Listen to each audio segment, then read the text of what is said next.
السلام عليكم.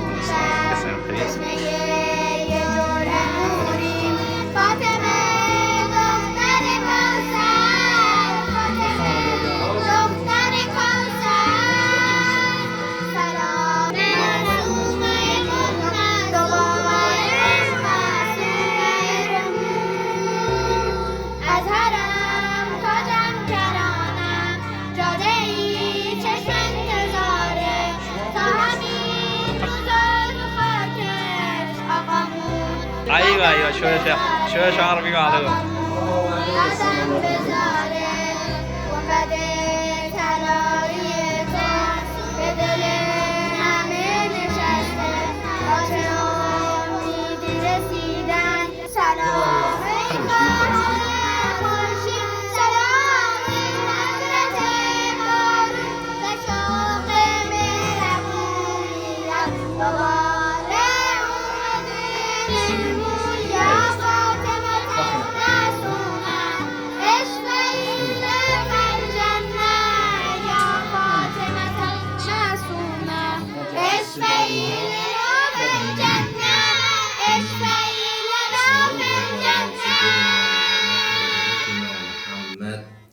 وآله الطيبين الطاهرين المعصومين لا سيما بقية الله في الأراضين. قال الله في كتابه الكريم وعلم آدم الأسماء كلها. صدق الله العلی العظیم. بسیار خوشحالم از اینکه این توفیق رفیق حقیر شد تا بتوانم دقایقی در خدمت مخاطبان مؤسسه گرانقدر و گرانسنگ نبا فاندیشن یا تعبیر زیباترش حوزه معصومه قم سلام الله علیها دقایقی را در خدمت این عزیزان باشم و در وادی علم و معرفت و خصوصاً علم برای بانوان عزیز و محترم نکاتی را عرض کنم.